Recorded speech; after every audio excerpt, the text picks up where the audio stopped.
अस्सलाम वालेकुम। मैं हूं आपका होस्ट मज़र नकवी। आप देख रहे हैं मज़र नकवी यूट्यूब चैनल। आज एक वीडियो लेके आया हूं जो मैं ये समझता हूं कि है थोड़ी सी मुख्तसर सी वीडियो 3ds मैक्स के हवाले से, जिसके अंदर मैं आपसे शेयर करूंगा कि 3ds स्टूडियो मैक्स के अंदर कुछ शॉर्टकीज ऐसी है कि जिनको यूज़ करके आप अपना जो एक्सपीरियंस है उसको काफ़ी इन्हेंस कर सकते हैं और अपने एक्सपीरियंस को काफ़ी बूस्ट दे सकते हैं। एज अ एक्सपर्ट मोड के अंदर मतलब आप काम कर सकते हैं कि जैसे एक्सपर्ट जो काम करते हैं ना 3D स्टूडियो मैक्स में। तो वो टिप्स और ट्रिक्स मैं देने वाला हूँ कि यूजली मैं अपने जो कीबोर्ड है उसके ऊपर हम कितना तेज़ी से काम करते हैं। तो जैसे आप किसी बड़ी कंपनी में जाते हैं या कोई भी बड़ी कंपनी आपको हायर करती है तो आपकी स्पीड जो है वो मैक्सिमम भी एक अच्छी स्पीड आपकी रहनी चाहिए, ताकि एक बड़ी कंपनी के अंदर जब आप जाके काम करेंगे तो उनको लगे कि ये बंदा हमारे लिए वाकई एक्सपर्ट है। और उसके लिए मैं ये एक वीडियो बना के लेके आया हूँ कि जिसके बाद मैंने एक छोटा सा काम किया, वो ये कि यहाँ पर आप ये देख रहे होंगे स्क्रीन के ऊपर मेरी कि मैंने एक छोटा सा प्लगइन्स है जो जिसको मैंने इंस्टॉल किया है। बेसिकली छोटी सी एप्लीकेशन है जिसको मैंने इंस्टॉल किया है कि मैं कोई भी बटन अपने कीबोर्ड या माउस से प्रेस करूँगा तो वहाँ पर मुझे दिखाता रहेगा और आपको समझ में आएगा कि मैं कौन सा बटन प्रेस कर रहा हूँ कीबोर्ड से, ताकि आपके लिए भी आसानी रहेगी और आपको भी जो है वो ज़्यादा से ज़्यादा सीखने को मिलेगा। हम इसको रख देते हैं राइट साइड के ऊपर और चलते हैं अपनी जो हमारी 3D स्टूडियो मैक्स की है उसके डैशबोर्ड के ऊपर। बेसिकली ये हमारे सामने चार विंडोज़ के अंदर आ जाते हैं। Window number 1 2 3 4। यहाँ पर आ जाएं तो ये आपको वायर फ्रेम के अंदर दिखा रहा है, ये टॉप व्यू है। उसके बाद लेफ़्ट है और उसके बाद आता है हमारा फ्रंट साइड और आता है फिर आखिर में पर्सपेक्टिव। ठीक है, तो इसको हम जो मैक्सिमाइज़ और मिनिमाइज़ कर सकते हैं वो कैसे कि इसकी शॉर्ट की है ऑल्ट दबाएंगे और डब्लू प्रेस करेंगे तो ये हमारा आप इस तरीके से देख सकते हैं। तो ये इस तरीके से कुछ हुआ रखता है। तो यहाँ पर मैं एक छोटा सा बॉक्स क्रिएट कर लेता हूँ। बेसिकली ये बिगनर्स के लिए। तो बिगनर्स अगर तेज़ काम करना चाहते हैं और एक्सपर्ट लेवल के अंदर काम करना चाहते हैं तो उनको इस तरीके से कुछ करना पड़ता है। तो ये आप देख सकते हैं।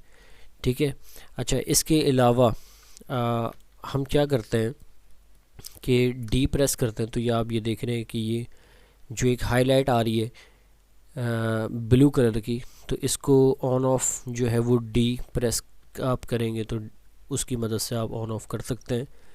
और हम थोड़ा सा पीछे आते हैं तो यहाँ पर मैं आपको एक चीज़ दिखाता हूँ कि यहाँ पर हम इसके नंबर्स रख लेते हैं, मिसाल के तौर पे 10। ठीक है, इसको आप कर देते हैं ओके। और इसी के बाद आप यहाँ पर क्या करते हैं कि यहाँ पर हम मज़ीद 2 को ऐड कर लेते हैं। हमारी जो ये वाली जो लाइन है इसको हम दे रखते हैं मटेरियल, कोई सा भी मटेरियल रेंडमली हम चूज़ करते हैं और यहाँ पर ये मटेरियल डाल देते हैं, इसको असाइन कर देते हैं। और यहाँ वाली जो रो है इसके अंदर ये मटेरियल डाल देते हैं, इसको असाइन कर देते हैं। इसके अंदर जो सबसे ज़बरदस्त चीज़ है वो ये है कि जो मुझे 3D स्टूडियो मैक्स के अंदर पसंद आती है कि मिसाल के मान लें कि इनके ऊपर हमारे जो है रेंडमली जो एक मटेरियल ये वाला डरा हुआ है, मैं ये चाहता हूँ कि ये वाली जो रो है ये एक ही शॉर्टकट के अंदर पूरी की पूरी सिलेक्ट हो जाए, क्योंकि मटेरियल को बेसिकली आइडेंटिफाई करती है। तो अगर आप ये चाहते हैं कि ये एक ही उसके अंदर जो है क्लिक के अंदर ये पूरी की पूरी सिलेक्ट हो जाएगी जिसके ऊपर एक ही मटेरियल डला हुआ है, तो आप क्या कर सकते हैं कि अपने कीबोर्ड से आप प्रेस कर सकते हैं कंट्रोल क्यू। सॉरी, ये क्या आ गया, ये तो मेरे ख्याल में स्क्रीन रिकॉर्डिंग का आ गया। तो इसको करते हैं ये, क्योंकि मैं अपनी स्क्रीन के ऊपर हूँ और स्क्रीन के ऊपर ये दिखा रहा है मुझे शायद स्क्रीन रिकॉर्डिंग का।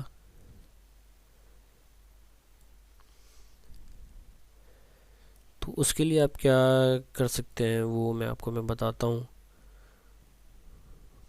यार ये तो ब्लेंडर हो गया। खैर मैं जो वीडियो बनाने का मेरा मकसद था, तो ये शॉर्ट की अप्लाई नहीं हो रही। उसका रीज़न ये है कि मैं अपने कीबोर्ड से कंट्रोल क्यू जब प्रेस कर रहा हूँ तो वो हमारी रिकॉर्डिंग को एक कस्टमाइज़ पॉपअप के तौर पे यूज़ कर रहा है। खैर उसको तो छोड़ देते हैं, चलें आगे बढ़ते हैं। हम इन सब को जो है वो डिलीट कर देते हैं। ठीक है, तो कुछ शॉर्टकट्स हैं जिनको मैं बता रहा हूँ, वो आप नोट डाउन कर लें अपने पास, जो कि काफ़ी यूज़फुल है। अच्छा, हमें विंडो को मज़ीद अगर एक्सपर्ट मोड में लेके आना है, जो फुली एक्सपर्ट मोड होता है, तो क्या क्या प्रेस करते हैं, तो आप राइट साइड पे यहाँ पर देख रहे होंगे कि मैं यहाँ क्या प्रेस कर रहा हूँ। कंट्रोल एक्स, स्क्रीन के ऊपर कंट्रोल एक्स प्रेस करूँगा तो यहाँ पर आप भी देख सकते हैं कि फुली तौर पर ये एक्सपोर्ट मोड जो है वो आ चुका हुआ है। ठीक है, तो ये हमारा हो गया। ये इसके बाद हम और क्या कर सकते हैं कि जब हम किसी भी ऑब्जेक्ट को यहाँ पर क्रिएट करते हैं तो वन प्रेस करेंगे तो उसकी पूरी की पूरी प्रॉपर्टीज़ खुल जाएंगी। ये भी इसका एक शॉर्टकट है, तो इसको भी आप नोट डाउन कर लें, काफ़ी यूज़फुल है। और या अगर आप यहाँ पर इनफैक्ट एक कैमरा लगाते हैं, तो ये कैमरा आपका लग चुका है, तो अगर आपने क्या करना है कि कैमरे को सिलेक्ट करेंगे और वन प्रेस करेंगे, तो आप कहीं भी अगर आप घुसे हुए हैं, मतलब कहीं भी आप जो है वो काम कर रहे हैं, और अगर वन प्रेस करेंगे तो उसकी प्रॉपर्टीज़ वगैरह खुल जाती है। ठीक है, तो कैमरा मैंने कैसे लगाया वो मैं आपको दिखा देता हूँ कि अगर मान लें आप यहाँ पर काम कर रहे हैं, इस एंगल के ऊपर काम कर रहे हैं, तो शिफ्ट एफ से जो है आपका शो फ्रेम आएगा और उसके ऊपर आप जो ही कंट्रोल सी प्रेस करेंगे तो आपका कैमरा जो है फिज़िकल कैमरा वो क्रिएट हो जाएगा। और वहीं पे आप जहाँ से भी मतलब आपको कैमरा लगाना था, आप वहीं से आप कैमरा लगा सकते हैं। ड्रैग एंड ड्रॉप का इसके अंदर सीन नहीं होता, तो ये इसकी एक शॉर्टकट है। ठीक है, अच्छा इसके अलावा जो है हम और कौन से शॉर्टकट यूज़ करते हैं कि जो अगर हम कोई लाइन ले रहे हैं, यहाँ से मान लीजिए कि यहाँ पर कोई ऐसी लाइन आ रही है, आपने ऐसे दे रखी है, तो जैसे आप आई प्रेस करते जाएंगे तो वो क्या होगा कि वो वहाँ पर आपके कर्सर को जो है वो फॉलो करता है। ठीक है, तो आप इस तरीके से भी कर सकते हैं, और ऑल्ट की मदद से आप उसको रोटेट करके आप उसको सही पाथ जो है वो दे सकते हैं। ठीक है, ये आ गई चीज़। अच्छा, अब इसके अंदर मैक्स के अंदर मैं आपको एक और चीज़ बताता हूँ जो काफ़ी यूज़फुल है। मैंने सोचा ये आपके ऊपर इसकी वीडियो जो है वो आनी चाहिए। मान लीजिए कि यहाँ पर हमने ले रखा है एक एक रेक्टेंगल ले रखा है, और उसके बाद मैं यहाँ पर सर्कल क्रिएट कर लेता हूँ छोटे छोटे। यहाँ पर ये सर्कल क्रिएट कर लिया, यहाँ पर जो है वो हेक्सागोन जो है वो क्रिएट कर लिया, और यहाँ पर स्टार क्रिएट कर लिया। ठीक है जी, और यहाँ पर कोई लाइन जो है वो क्रिएट कर ली इस तरीके से। ठीक है, और अगर अब मैं ये चाह रहा हूँ कि इन सारों को मैं एक साथ एक्सट्रूड करूँ, लेकिन ये जो है ये हेक्सागोन हो गए, सर्कल हो गए और स्टार हो गए, और इस तरीके की लाइन जो मैंने शेप एक क्रिएट किया था, तो ये सब्ट्रैक्शन इनके अंदर आए, ये कटे हुए आए, तो वो किस तरीके से होगा। अगर आप इसको पूरा सिलेक्ट करते हैं और यहाँ पर जाके आप जो है वो एक्सट्रूड करते हैं, तो आप देखेंगे कि ये सारे के सारे एक साथ एक्सट्रूड हो रहे हैं। ठीक है, लेकिन अब मैं ये चाह रहा हूँ कि ये जो सर्कल और ये सारी चीज़ें ये इसके अंदर सब्ट्रैक्शन आए, तो वो किस तरीके से होगा वो भी हम देख लेते हैं। ठीक है, तो यहाँ पर इनको काट देते हैं, दोबारा से इन सब को जो है वो डिलीट कर देते हैं। यहाँ पे फिर मैं जाता हूँ और यहाँ पर जाके रेक्टेंगल क्रिएट करते हैं, और यहाँ पर आप चेक देख रहे होंगे कि स्टार्ट न्यू शेप, यहाँ पर आप अगर चेक हटा देते हैं और उसके बाद यहाँ पर आप सर्कल क्रिएट करते हैं इस तरीके से। ठीक है, हेक्सागोन क्रिएट करते हैं, और आप कोई एलिप्स वगैरह जो है यहाँ पर क्रिएट करते हैं, और यहाँ पर अगर हम लाइन से इवन के कुछ बना लेते हैं। ठीक है, और यहाँ पर इसको हम क्लोज़ कर देंगे। उसके बाद अब आप देखेंगे कि जैसे ही आप एक्सट्रूड करेंगे इनको, तो यहाँ पर क्या होगा कि जो आपने शेप बनाए थे वो सारे के सारे सब्ट्रैक्शन के अंदर आए। ठीक है, तो यहाँ से हम इसको बंद कर देते हैं और यहाँ पर जाते हैं। इवन कि यहाँ पर अगर हम किसी टेक्स्ट को भी लिखेंगे, ठीक है, और इसको हम कर लेते हैं छोटा, तो यहाँ से हम इसका साइज़ जो है वो छोटा कर देते हैं। और उसके बाद हम यहाँ पर देखते हैं तो हमारे सामने खैर टेक्स्ट तो नहीं आ रहा। टेक्स्ट का मैंने सोचा था कि शायद टेक्स्ट आ जाएगा, तो टेक्स्ट नहीं आ रहा है। हम यहाँ पर इसको काट देते हैं और यहाँ पर हम क्या करते हैं कि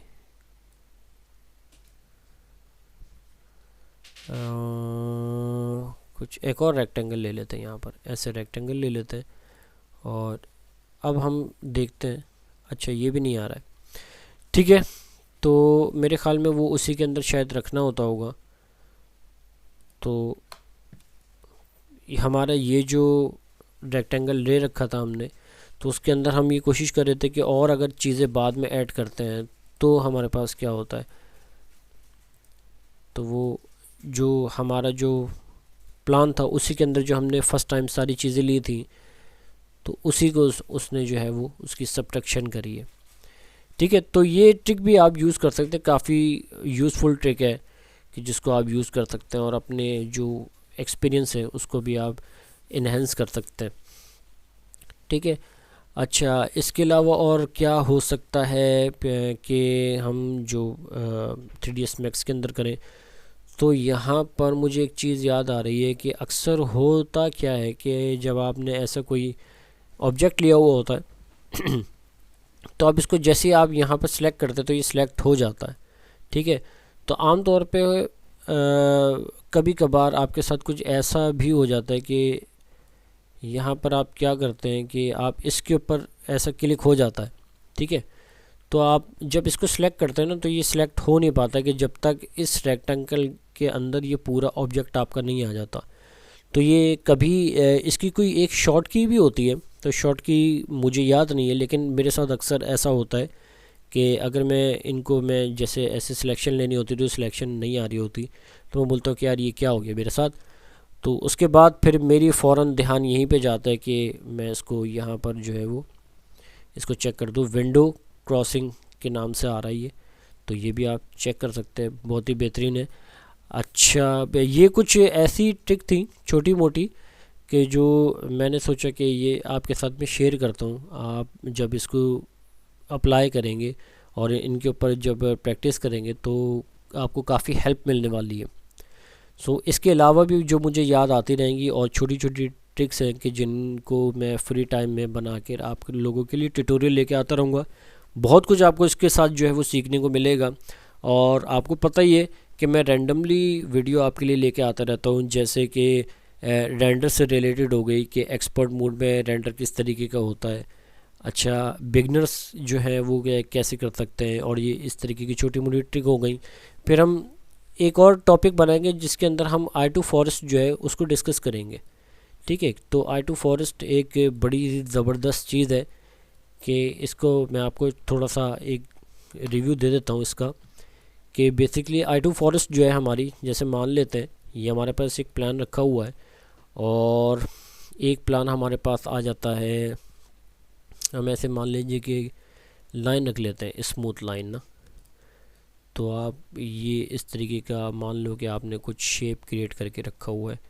आप एनिमेशन बनाना चाह रहे हो या आप जो है वो एनवायरनमेंट क्रिएट करना चाह रहे हो ज़रा खूबसूरत सा ना, तो आप कैसे कर सकते हो। ये हमारे पास दो शेप है। ठीक है, पहले हम जो है इसको लेते हैं और I2 फॉरेस्ट हम सिलेक्ट कर लेते हैं लाइब्रेरी, और यहाँ पर हम 2D और मिक्सट्री के अंदर चले जाएं तो प्रीसेट आ गया हमारे पास। यहाँ पर मान लीजिए कि हम ग्रास लाना चाह रहे हैं। ठीक है, और ये इस तरीके का ग्रास कुछ हो रखा है कि हम इसको लाना चाह रहे हैं यहाँ पर, और जैसे हम यहाँ पर ग्रास को जो है वो अप्लाई करते हैं तो हमसे ओके बोलता है, तो ये हमारे पास ग्रास आ जाते हैं। और यहाँ पर जब हम रेंडर देखते हैं, एक लाइट लगा लेते हैं, तो यहाँ पर वीरे लाइट के ऊपर मैं चले जाता हूँ और यहाँ पर हम प्लेस कर देते हैं डॉम। ठीक है, इसको थोड़ा सा हम पीछे की तरफ कर लेते हैं और उसके बाद हम ऐसा कुछ रेंडर करके तो हमारे सामने निकल आता है। ठीक है, ये बेसिकली ग्रास के तौर पे ये यूज़ होता है आई टू फॉर हम इन्वायरमेंट बनाते हैं और उसके अंदर जितने भी आप प्लांटेशन देख रहे हो, देख रहे होते हैं, बड़े बड़े इन्वायरमेंट होते हैं, पहाड़ है, सहरा है, खेत खलियान वगैरह है, तो उसके अंदर ये काम आती है। ठीक है, तो आप इस तरीके का कोई भी शेप जो है आप उसको क्रिएट कर सकते हो। और यहाँ पर भी मैं आपको बता देता हूँ कि यहाँ पर अगर आपने कोई ऐसा बनाना है कि मान लीजिए ये वाला ये बड़ा खूबसूरत लग रहा है, तो कोई भी आपने शेप जो है वो क्रिएट करके रखा और उसके अंदर आपने जो है वो प्लांटेशन दिखानी है तो आप इस तरीके से दिखा सकते हो। बाकी इसकी मैं एक डिटेल में रिव्यू करूँगा कि इसको छोटा बड़ा कैसे कंडीशन कैसे दिखाते हैं इसके अंदर। काफ़ी कुल किस्म की एक प्लान है जिसको फॉर्स के नाम से जाना जाता है, तो इसके ऊपर भी मैं बहुत जल्दी वीडियो आने वाला हूँ। सो वीडियो अगर आप देखते हैं तो प्लीज़ उसको लाइक शेयर जरूर करिएगा, सब्सक्राइब जरूर करेंगे, सब्सक्राइब करने के बाद ही मेरी वीडियो है वो बर वक्त आप तक पहुँच सकती है पहुँचेगी। सो आपका जो कमेंट्स होता है मुझे पता चलता है कि आप पसंद करते हैं, तो उसके बाद मोटिवेशन मिलती है कि हम आपके लिए जो है वो नई वीडियो लेके आते रहे और उसके अंदर नया हॉबी हमें सीखने को मिले और आपको भी सिखाएं इसके अंदर। सो ऐसा लगता है। ठीक है, तो आज की इस वीडियो थी जिसके अंदर मैंने कुछ आपको शॉर्ट्स बताया कि आप वो कैसे कर सकते हो। बाकी जो मैं कीबोर्ड पे प्रेस करता हूँ यहाँ आप देख सकते हो कि इसके ऊपर यहाँ पर कीबोर्ड पे आ रहा होता है कि हम क्या क्या प्रेस कर रहे हैं, तो ये भी आप देखते रहा करो। ये आप ही लोगों के लिए मैंने एक छोटी सी एप्लीकेशन इंस्टॉल करी है ताकि आप लोगों को इससे फ़ायदा हो। सो इस वीडियो में इतना ही, मिलते हैं किसी नेक्स्ट वीडियो में मज़ीद ट्यूटोरियल के साथ और मज़ीद इन्फॉर्मेटिव वीडियो के साथ। तब तक के लिए अपना बहुत बहुत ख्याल रखिएगा, मुझे दुआ में याद रखिएगा। अल्लाह हाफिज़ एंड गुड बाय।